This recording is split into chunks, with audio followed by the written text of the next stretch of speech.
केंद्र सरकार ने 3 नए आपराधिक कानूनों में बदलाव करने के निर्देश दिए हैं। इसके लिए पहले ही अपडेट दिए जा चुके थे। आपराधिक न्याय प्रणाली में सुधार की दिशा में एक ऐतिहासिक कदम उठाते हुए ये बदलाव होंगे।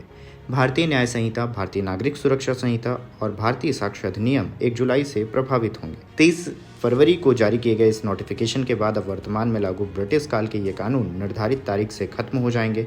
केंद्र सरकार की ओर से ये अधिसूचित किए गए भारतीय न्याय संहिता, भारतीय नागरिक सुरक्षा संहिता और भारतीय साक्ष्य अधिनियम तीनों नए कानून आपराधिक न्याय प्रणाली को पूरी तरह से बदलने का काम करेंगे। तीनों कानून का खास मकसद विभिन्न अपराधों को परिभाषित करके उनके लिए सजा तय करके देश में आपराधिक न्याय सिस्टम को पूरी तरह से बदलना है। बहरहाल गृह मंत्रालय ने इस संबंध में सभी राज्यों के डीजीपी से मुलाकात की और उन्हें 3 नए कानूनों का उचित क्रियान्वयन सुनिश्चित करने के निर्देश दिए हैं। नए कानून से क्या होंगे बदलाव, चलिए बताते हैं। भारतीय न्याय संहिता में यह तय होगा कि कौन सा कृत अपराध है और इसके लिए क्या सजा होगी। जबकि आईपीसी कानून में 511 धाराएं थी, नए बीएनएस में 358 धाराएं होंगी। नए कानून में 21 नए अपराधों को भी शामिलित किया गया है।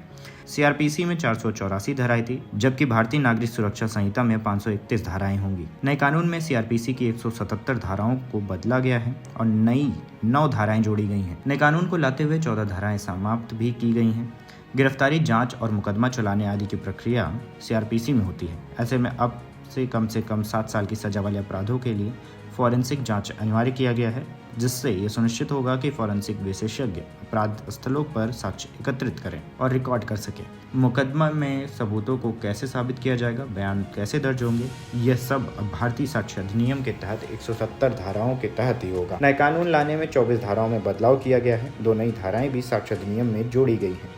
नए कानून में पुरानी 6 धाराओं को समाप्त भी किया गया है। आतंकवाद, मॉब लिंचिंग और राष्ट्रीय सुरक्षा को खतरे में डालने वाले अपराधों के लिए सजा को और सख्त बनाया गया है। नए कानून में 23 अपराधों में अनिवार्य न्यूनतम सजा के प्रावधान को भी शामिल किया गया है। 6 तरह के अपराधों में कम्युनिटी सर्विस की सजा का प्रावधान भी किया गया है। नए कानून में केस का निपटारा करने के लिए टाइमलाइन होगी। इतना ही नहीं, आपको ये भी बता दें कि राजद्रोह को अब अपराध नहीं माना जाएगा।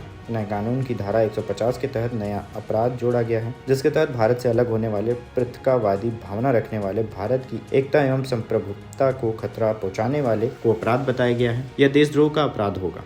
नए कानून में मॉब लिंचिंग, यानी जब 5 या इससे ज्यादा लोगों का एक समूह मिलकर जाति या समुदाय आदि के आधार पर हत्या करता है, तो उस ग्रुप के हर सदस्य को आजीवन कारावास की सजा दी जाएगी। नए कानून में नाबालिग से दुष्कर्म करने के दोषियों को फांसी की सजा दी जाएगी। गैंगरेप मामले में 20 साल की कैद या आजीवन कारावास की सजा का प्रावधान किया गया है। इसके अलावा नाबालिग के साथ गैंगरेप को नए अपराध की श्रेणी में रखा गया है। वहीं बहस को पूरा होने के 30 दिनों के भीतर निर्णय सुनाए जाने के निर्देश दिए गए हैं। 90 दिनों के भीतर पीड़ितों को जांच की प्रगति के बारे में सूचित भी किया जाएगा। नए कानून में आतंकवादी कृत्य, जो पहले गैर कानूनी गतिविधियों और रोकथाम अधिनियम जैसे खास कानूनों का हिस्सा थे, इसे अब भारतीय न्याय संहिता में शामिल किया गया है। नए कानून के तहत जो भी शख्स देश को नुकसान पहुंचाने के लिए डायनामाइट या जहरीली गैस जैसे खतरनाक पदार्थों का इस्तेमाल करते हैं, उन्हें आतंकवादी की श्रेणी में माना जाएगा।